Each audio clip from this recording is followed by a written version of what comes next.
앞서 내비게이션 드로어에 프래그먼트를 연동하고 그리고 로그인 결과를 shared preferences를 이용해서 로그인 된 상태를 유지하게끔 했는데요.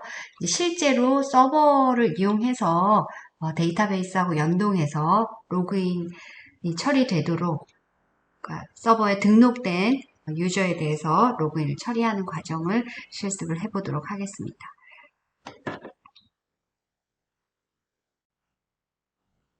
자, 오늘은 먼저 이렇게 MySQL 서버가 설치가 되어 있고 그리고 요 안에 안드로이드 DB라는 데이터베이스가 만들어지고 그 안에 테이블 저의 경우에는 members2라는 테이블이 있고 요 테이블 안에 두 개의 레코드가 있는데요.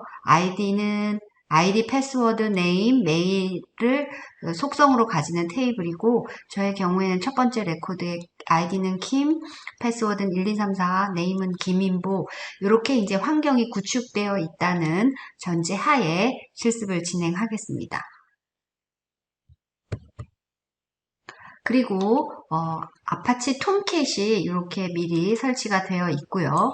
그리고 톰캣 안에 웹 앱스 안에, 그러니까 저희는 지금 개발 환경인 이클립스나 이런 것을 할 수 있지만 일단 좀 실습을 간편하게 하기 위해서 바로 톰캣 서버를 설치하고 그 밑에 배포 환경인 웹 앱스 밑에 안드로이드라는 어플리케이션을 만들고 그 안에 login db1.jsp를 미리 만들어 둔 것으로 하겠습니다. 요 로긴 db1.jsp 파일을 열어서 보자면 지금 여기 데이터베이스 이름은 URL을 보면 안드로이드 DB 그래서 제가 여기에 만들어 놓았던 안드로이드 DB와 일치하게 되고요. 그리고 테이블 이름은 members2인데 여기서도 보면 select from members2라고 되어 있어서 테이블 이름도 일치를 해야 되겠죠. 그리고 select 하는 값은 이름입니다. 그래서 요 JSP 문서는 파라메타로 아이디와 패스워드를 받아서 그 두 개 값을 이용해서 쿼리를 구성을 하는데요. 자, 여기를 보면 select 문장이 select 이름, name from members to where id는 여기 가지고 온 id 변수 그리고 and 패스워드는 여기에 파라메타로 가지고 온 패스워드를 받아서 이름을 select 하는 것입니다. 그러니까 이 경우에는 id kim과 1234를 파라메타로 받아서 쿼리를 구성을 하고 데이터베이스의 값은 김인보를 셀렉트해서 가지고 오게 되는 것이죠. 자, 그래서 이제 이렇게 JSP 문서가 만들어졌다면은 일단 로컬에서 테스트를 해봐야, 로컬이 아니고 웹에서 테스트를 해봐야 되겠죠. 자, 그래서 안드로이드에서 요 톰캣에서 먼저 빈 아래에 스타트업 뱃을 구동을 시켜서 톰캣을 실행을 하게 됩니다. 그래서 이렇게 이제 톰캣이 실행이 되게 되면 웹에서 먼저 요 login db.jsp를 실행을 해볼 텐데요. 자, 우리는 안드로이드가 클라이언트가 될 것이므로 localhost라는 이렇게 URL 대신에 실제로 IP 주소를 사용해서 URL을 만들어 보도록 할 것입니다. 자, 그래서 우리가 이렇게 도스창을 하나 띄우고 여기에 IP config를 입력을 해보면 이 명령을 입력을 해보면 이제 이렇게 IPv4 주소가 나오죠. 그래서 이제 이 주소를 이용해서 요 서버에 지금 톰캣이 활성화되어 있죠. 그래서 서버에 있는 뭐 밑에 있는 네, 여기 보면 네. 웹 앱스 밑에 안드로이드죠. 그렇죠? 그래서 안드로이드 아래에 있는 로그인 db1.jsp를 호출을 해보겠습니다. 자, 그래서 여기 IP 주소를 지금 여기에 넣어주고 그리고 이제 저의 경우에는 여기가 포트 번호를 8085로 바꾸어 놔서 8085로 나올 것이고요. 기본은 8080이겠죠. 그리고 이제 요 포트 번호 다음에는 여기에 나오는 안드로이드는 여기에서 웹 앱스 밑에 있는 어플리케이션의 이름이 되겠고요. 그리고 이제 로그인 db1.jsp 지금 보면 이 파일이 되겠고요. 이렇게 가지고 있습니다. 여기서는 이제 IP 주소를 여기 뒤에 요청 파라메타를 제가 아이디는 키미오, 패스워드는 1234로 넣었어요. 그래서 요 아이디하고 pwd는 1234, pwd에 대한 요청 파라메타를 필요로 하기 때문에 이렇게 넣었고 이 값은 요 테이블에서 지금 보면 아이디, 킴, 패스워드 1234가 있는 것이죠. 그러면 여기서 이제 셀렉트 네임을 하게 되면 김인보가 나올 것이고, 그쵸? 셀렉트 네임을 하게 되면. 그래서 리절트 셋에 김인보가 나오게 되면 아웃프린트로 rs 게스트링 네임, 그래서 요 네임을 값을 가지고 오게 되면 김인보 로그인 성공, 요 값이 아마 반 클라이언트로 전달이 될 것입니다. 여기 지금 김인보님이라고 되어 있는데요. 잠깐만요. 제가 한번 로그인 db1.jsp를 다시 한번 불러보겠습니다. 아마 네. 여기 로그인 db1.jsp죠. 그쵸? 네. 했더니 네. 여기 보니까 네. 님으로 되어 있네요. 여기 아마 이전 파일을 제가 업로드한 것 같고, 그래서 이 결과가 김인보님으로 이제 아웃프린트라는 것이 클라이언트 쪽으로 전달이 된다는 것이죠. 그래서 이렇게 이제 웹에서 이 추적한 이 결과를 가지고 안드로이드에서 프로그램을 완성하면 되겠습니다. 자, 이제 우리가 이거는 이제 처음부터 하는 것이 아니고, 그쵸? 네, 앞에서 이렇게 예, 내비게이션 드로우에서 예를 들어서 홈이나 로그인을 누르게 되면 지금 이제 여기 로그인 화면에서 이렇게 아이디와 패스워드를 입력하고 로그인을 처리하게 되면 로그인이 성공했을 때 여기 내비게이션 헤더 부분에 이렇게 나오게 해주는 것이죠. 그쵸? 그래서 지금 이제 요 프래그먼트가 로그인 프래그먼트 2입니다. 혹시 앞에 여기까지가 준비가 안 되어 있는 경우에는 좀 준비를 하고 요 수업으로 들어와야 될 것 같고요. 자, 여기는 지금 이렇게 회원 가입을 요구를 로그인을 처리를 하게 되면 여기에 버튼 로그인을 누르게 되면 로그인 프래그먼트 2에서 어떻게 처리가 되느냐면 이렇게 tmp1 equals tmp2 그러니까 TV ID에 입력한 값하고 패스워드에 입력한 값이 equals 일치하면 로그인이 성공이 된 거예요. 근데 우리는 실제로 이렇게 되면 안 되고 어떻게 해야 되나요? 데이터베이스에서 읽어온 값, 그러니까 서버에서 보내온 값을 가지고 처리를 해야 되겠죠. 그래서 이 아이디와 패스워드가 입력한 값이 데이터베이스에 있는지, 실제로 우리 이제 데이터베이스에 있는 값이려면은 킴1234나 리1234가 들어가야 돼. 제 경우에는 이렇게 될 경우에만 로그인이 성공이 되고, 그리고 필요한 김인보 이런 이름들이 이제 여기에 나타나야 되겠지요. 여기까지는 이해가 되셨죠? 그쵸? 그러면 이제 이렇게 잘 클라이언트 부분, 로그인 처리가 서버를 제외하고 잘 이루어지는 이 부분을 잘 버전 관리 차원에서 잘 보관하기 위하여 지금 로그인 프래그먼트 2를 그대로 가지고 있는 로그인 프래그먼트 3를 만들겠습니다. 그럼 프래그먼트 연습부터 한번 더 해보면 만드는 여기서 마우스 우측 누르고 뉴 하고 네. 프래그먼트, 블랭크 프래그먼트. 자, 이름은 로긴 프래그먼트.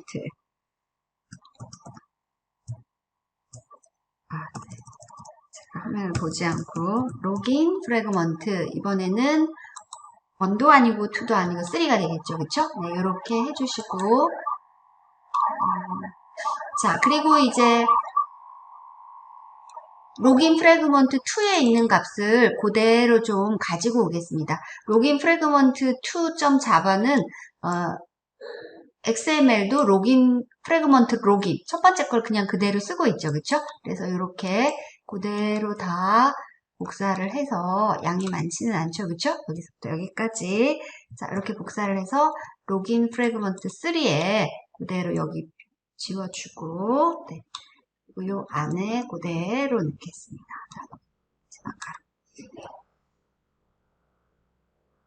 제가 오늘 밖에 조금 소음이 심하네요. 제 사무실에서. 그래서 소음을 편집하면서 네, 노이즈를 제거하겠지만 또 조금 불편함이 있더라도 양해 바랍니다. 그래서 로그인 프래그먼트 3가 됐고요. 그러면 요 3가 제대로 동작 2를 그대로 넣었죠. 그쵸?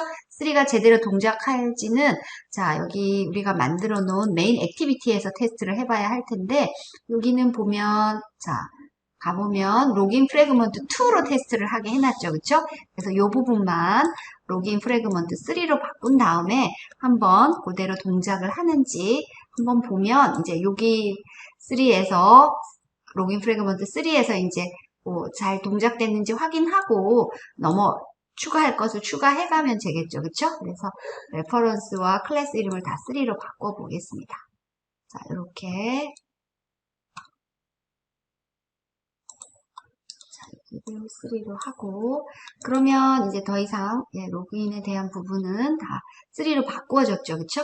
그럼 이제 2를 그대로 3로 바꿨기 때문에 여기서 3로 한번 그대로 실행을 해보겠습니다. 네.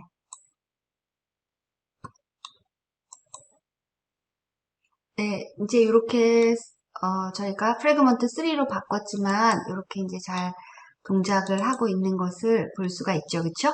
그러면 이제 실제로 요 프래그먼트 3로 로그인 프래그먼트 3를 이용해서 제대로 서버와 통신하는 부분 그러면 그 부분을 완성해 볼 텐데요.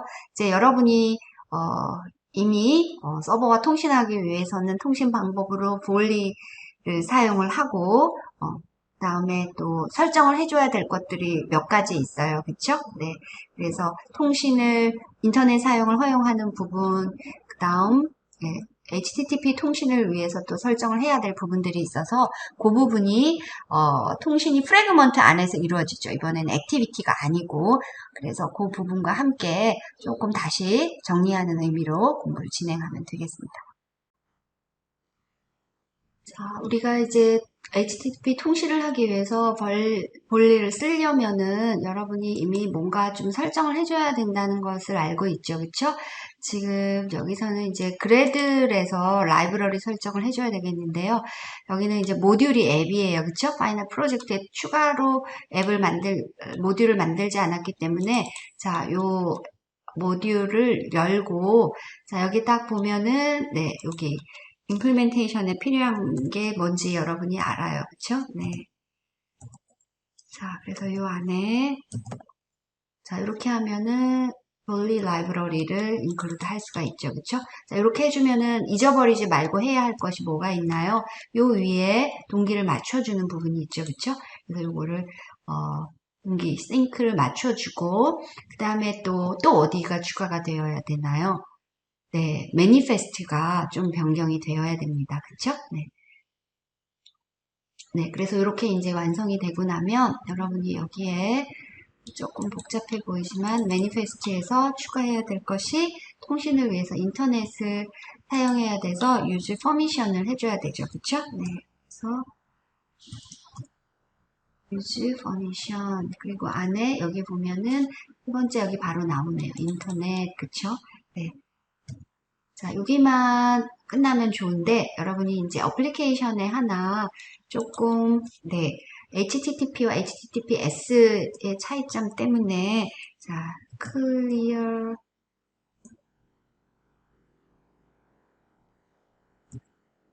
자 여기 보면은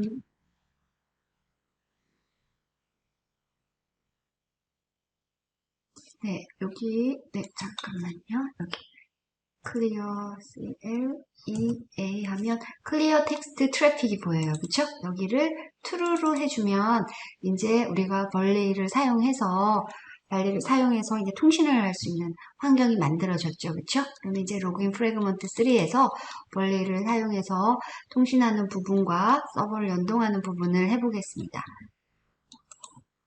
자, 벌레를 쓰기 위해서는 먼저 그 라이브러리를 포함을 시켜줘야 되는데요. 그 두 개의 이제 우리가 클래스가 필요하죠. 그쵸? 예, 대표적인 발레에 필요한 두 개의 클래스가 request queue가 있어요. 그쵸?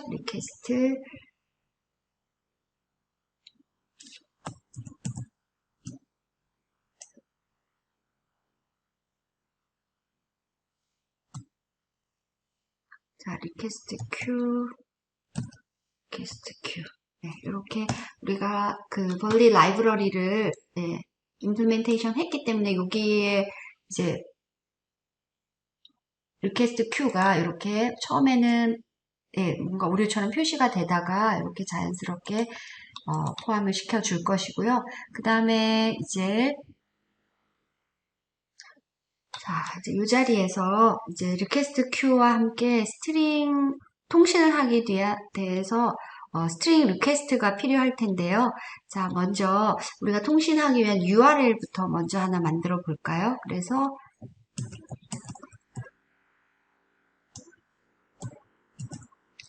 URL을 자, 이렇게 해주고 자, 우리가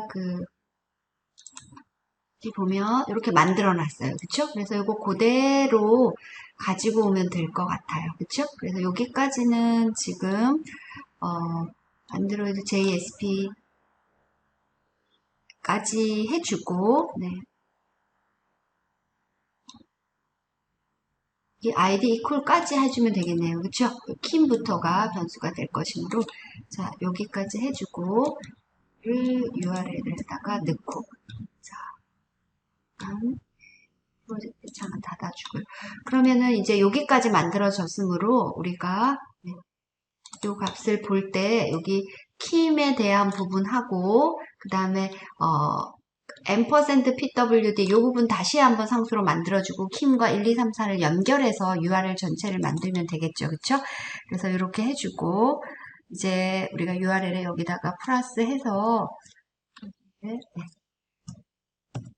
플러스해서 여기에 TMP1을 만들어 놨죠. 그쵸? 그래서 이 TMP1을 연결을 해주면 되겠고 다시 이제 URL을 보면 PWD가 연동해서 있어야 되니까 여기 다시 다운표 안에 해주고 그 다음에 플러스 끝에 있는 것이 여기 보면 요 1, 2, 3, 4는 TMP2가 되겠네요. 여기서는 그쵸? 네. TMP2 자 이렇게 해주면 되겠고요. 자 그러면 이제 요 URL 만들어진 URL을 가지고 서버 쪽에 요청을 해야 되겠죠. 그쵸? 네, 그때 필요한 것이 우리가 리퀘스트 queue가 하나 필요해서 네, 이렇게 만들어주고 리퀘스트 queue를 위해서 선언만 해놨죠. 그쵸? 리퀘스트 queue. 그래서 이 리퀘스트 queue에 해당하는 레퍼런스를 불러주겠습니다. 리퀘스트 queue는 벌리에 벌리 점 new request queue가 있어요. 그쵸? 네, request queue. 자, 그리고 요 안에 우리가 액티비티 때는 get application context라고 했는데 여기 우리가 뭐기 때문에 네, 여기는 프래그먼트죠. 그쵸? 그래서 그냥 get context로 해주셔야겠고요. 리퀘스트 queue는 이렇게 완성이 됐고요. 그 다음에 이제 스트링 리퀘스트를 만들어서 리퀘스트 queue에 add 해줘야 되겠죠. 그쵸? 그래서 여기서 바로 스트링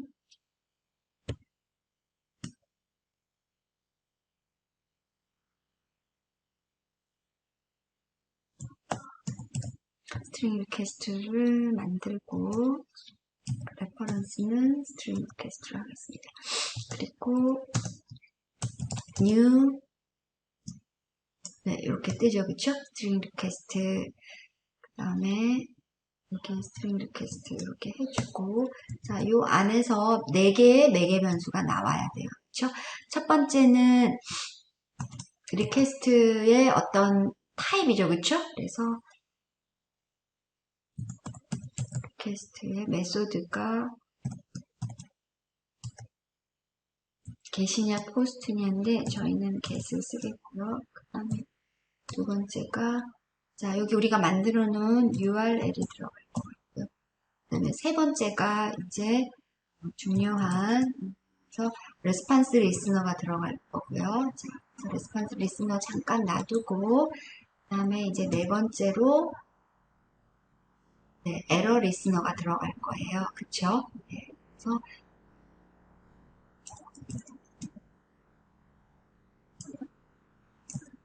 자, R1만 쳐도 에러 리스너가 이렇게 나와요. 그쵸? 여기는 이제 에러에 대해서는 토스트 메시지 하나 내보내는 정도로만 제가 진행을 할 거고요. 이렇게. 그 다음 이제 중요한 것은 우리가 어디인가요? 자, 여기 자, 리퀘스트 q 만들었고 스트링 리퀘스트 만들어서 중요한 거는 여기 레스판스가 오는 요 부분이 될 거예요. 그쵸? 네, 요 부분이 중요하고 지금 요 부분을 이제 여러분이 잊어버릴까봐 여기에 리퀘스트 queue를 만들고 나면 스트링 리퀘스트를 만들고 나면 중요한 거는 리퀘스트 queue에 스트링 리퀘스트를 add 시켜야 되는 부분이에요. 그래서 요 부분 먼저 해주겠습니다.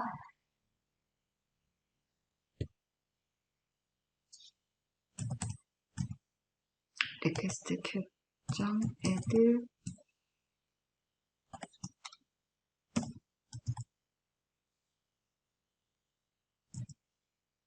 스트링 리퀘스트. 자, 이렇게 이제 발리에 대한 전체적인 부분을 완성을 해 놓고 여기에 이제 레스판스가 왔을 때 이 부분에 우리가 어떻게 처리를 할 것인가만 생각을 해주면 되겠죠. 그렇죠? 그러면 이 레스판스가 뭐가 오느냐면 자, 우리는 여기 님이 붙긴 하지만 김인보님 이렇게 올 거잖아요. 그렇죠? 그게 어디에 나타나야 되나요? 네, 여기 자리에 나타나죠. 그래서 우리가 로긴 프래그먼트 2에서는 여기는 TMP1이 TMP2하고 동일하면 이 일을 하세요. 라고 했었죠. 그쵸? 그러니까 우리가 필요한 것은 이 일이고 여기에 네임에 TMP1을 넣었는데 우리는 TMP1하고 님을 붙여서 넣었는데 이번에는 어떻게 해주면 되나요? 레스판스에 온 것이 김인보님 이렇게 네, 김인보님 하는 요 자체가 왔잖아요. 그쵸? 그러니까 레스판스를 그대로 넣어주면 되는 것이죠. 그래서 여기서 우리가 이 부분은 그대로 코멘트 처리를 일단 해놓고 네, 요 안에서 이제 필요로 하는 것이 요 부분이죠. preferences 하는 요 부분을 Ctrl C 해서 여기다가 넣어주면 이제 끝나는 것 같겠죠. 그래서 이제 레스판스가 서버로부터 오면 프레퍼런스를 shared 프레퍼런스를 만들어서 여기다가 넣어주는데 단 주의해야 할 것이 네 여기는 TMP1님이라고 해서 실제로 TMP1은 우리가 여기 ID 값으로 입력받은 값을 그대로 넣어주게 되죠. 그쵸? 근데 이게 아니고 레스판스를 이제는 그대로 넣어주면 되고 레스판스 자체에 님도 붙어 있다는 거죠. 그쵸? 그래서 굳이 님까지 넣지 않고 이렇게 해주면 이제 끝나는 것이에요. 혹시 빠진 게 있을지 모르겠는데 한번 다시 짚어보면 자 이제 로긴 프래그먼트 3는 뭐를 사용할 것이다? 벌리를 사용할 거예요. 그래서 발리를 사용하기 위해서 리퀘스트 queue와 요 안에 있는 스트링 리퀘스트가 사용이 된다라는 것을 알 수 있고 리퀘스트 queue를 이렇게 만들어 놓고 이제 로그인 버튼을 누르게 되면 그 안에서 URL을 만들어야겠죠. 그렇죠? 그래서 요 URL은 우리가 요 미리 웹에서 조사를 해놓은 요 URL에 쉽게 말해서 요 킴하고 1, 2, 3, 4 아이디하고 패스워드 값만 에디트 텍스트에서 입력 받을 것이므로 요 값을 이렇게 미리 TMP1, TMP2로 만들어 놨죠. 그쵸? 그래서 아이디는 TMP1, 패스워드는 TMP2 해서 이렇게 받고 그리고 이제 리퀘스트 q 만들고 스트링 리퀘스트를 만들면서 첫 번째 매개 변수, 그리고 두 번째 매개 변수, 세 번째 매개 변수가 레스판스가 오는 것이 서버로부터 이 레스판스가 오는데 우리는 웹에서 이미 테스트 해볼 때 여기에 유저 이름이 온다는 것을 알 수 있어요. 그렇죠? 그래서 유저 이름을 그대로 해서 뭐를 해준다? shared preference의 네임 값에다가 이 유저 이름 그대로 넣어주면 된다는 것이죠. 그러면 이것을 한번 실행을 해서 이제 잘 동작이 된다 그러면 네 끝이죠. 네. 여기서 실행을 할 수는 없고요. 액티비티를 실행을 해야 되니까 이걸 실행하겠습니다.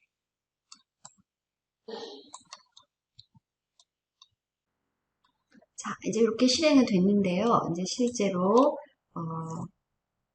그러니까 네, 이렇게 김인보님으로 나올지 아이디는 킴이고 패스워드는 1, 2, 3, 4를 넣어서 한번 로그인을 해보겠습니다. 여러분 이전 값이 남아있어서 그렇고요. 여기에 아이디는 킴, 이제 패스워드는 1, 2, 3, 4 이렇게 넣어서 자, 로그인은 됐다고 나오고요. 그러면 여기서 이제 한번 보면 여기 김인보님 이렇게 나왔죠. 그쵸? 그래서 우리가 이제 이 값이 우리가 입력했던 아이디 패스워드 값으로 조합이 되는 것이 아니라 이렇게 어디까지 가서 네, 서버에까지 가서 이 주소를 가지고 서버에 가서 가지고 온 값 그것이 여기 레스판스에 들어가고 이 레스판스 값으로 이 부분에 내비게이션 드로우의 헤더 부분에 값으로 나타나게끔 shared preference를 완성하였다. 자, 이렇게 정리를 하시면 되겠습니다.